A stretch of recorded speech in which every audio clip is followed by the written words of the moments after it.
PW, we caught up with Melissa Lama, who has a strong passion for advocacy for Pasifika communities.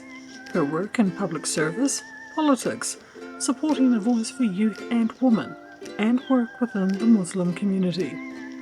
Melissa talks about dealing with issues around racism and hate speech, her work with the Royal Commission of Inquiry into the 2019 Christchurch mosque attacks, her faith, hopes for the future of Aotearoa New Zealand, and what it means to be Pasifika and growing up in the South Island. Tell me, what was it like growing up in the deep South? It was good. Like in terms of being young, oblivious to a lot of the social issues going around me. My mum did pretty good to hide the fact that we were a pretty low income family. She was going through her own struggles, emotional and mental struggles, and not having a father there. I think in terms of that stuff, mum did such an awesome job with us there. But in terms of the cultural aspect about the constant having to validate ourselves, who we are and where we come from, and that was something that I always remember growing up in a place like Christchurch. It's got a lot of multi-ethnic communities there, but it's definitely a city that's very embedded in its I guess Western Eurocentric ways. So growing up in that in a more like negative space, it was tough. It was tough, but I guess some of the positives from that is that it helped me navigate those spaces as I got older. And I think that's what's really pushed me in how I conduct myself when it comes to advocacy.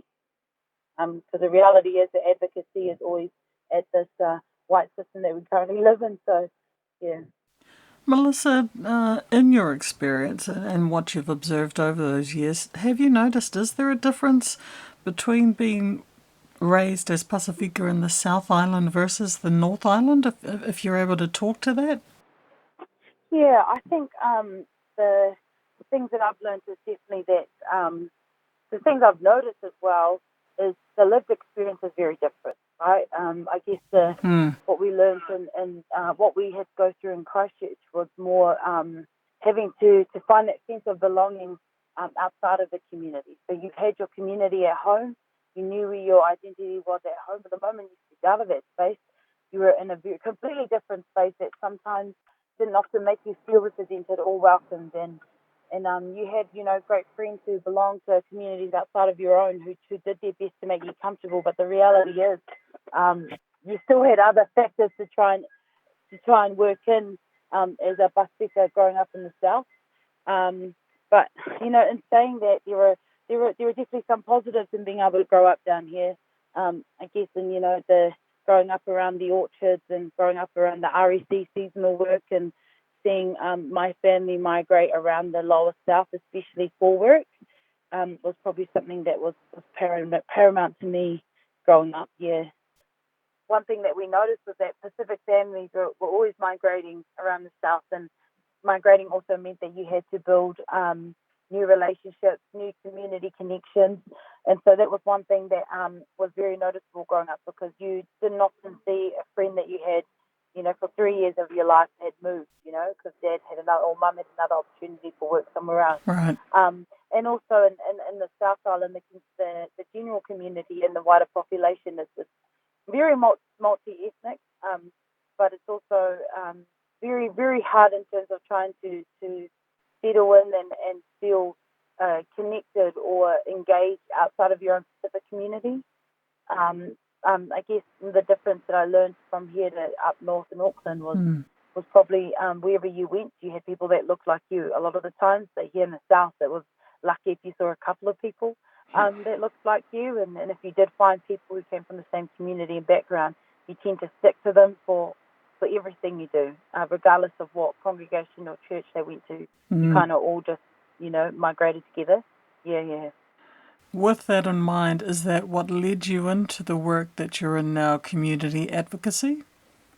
Yes, definitely. I think seeing the bureaucracy in the system, but also seeing how hard it was for people to partake in services outside of our own community was probably something that ignited in me to partake in politics or to better myself in that area, simply because if there was any way to better access, I was willing to learn and then find ways to disrupt it in some way.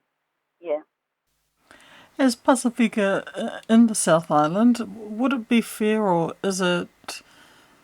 do Pasifika communities down there tend to get forgotten in the wider political spectrum, or is that changing? Oh, look, I think everyone tends to have for example, at the moment with Wāmaru, there's always a lot of reference in, central government around Wāmaru and its growing density of Pacific people. But it's like a lot of the funding opportunities, I believe, or a lot of the services, local regional services, end in the big city. So often from Christchurch down, we often get a southern region representative as opposed to someone for Otago or for Southland. Right. So that's one thing that's obvious when it comes to service delivery of government services, is that it's region specific as opposed to town or city specific, which I think is a massive barrier because it misses the uniqueness of the point of difference of our region, of our city. I think anyone in Dunedin and Otago, we might be similar in the sense that we're in the same southern region, but we are different in some of our needs. And so that's one thing I feel government are aware of, but maybe in terms of resource allocation, it's not a priority, or maybe it's got to be put somewhere else. So it is a bit of a competition trying to find funding for community initiatives. And one thing that we've noticed is that we're all vying for the same funding. Yes. And what happens is a group of people will get it, and then the rest sort of know which group it was, but also it's not a nice feeling sometimes. Melissa, with your advocacy work and in terms of the political spectrum, you're also on the ground level community-wise with the Muslim community group. Can you share with us your journey moving into this community? Yeah, so I met my husband when I was about 16, and about a couple of years later he converted to Islam. By then I hadn't converted to Islam. I think for me I still needed to figure out if it was something that would work for me, but also the trying to navigate my own family was probably the hardest part as well. And I think looking back now, it's definitely a journey that I'm glad I took. I wouldn't say I was perfect. My practice isn't good, but it's definitely something that I'm confident is it's a life that I want to live for my kids. It's a way of life, right? It's an everyday commitment, and so I'm just learning on how I can better myself in that journey. But it works for us. Yeah, it's something that we're happy that we've taken a step towards. Yeah.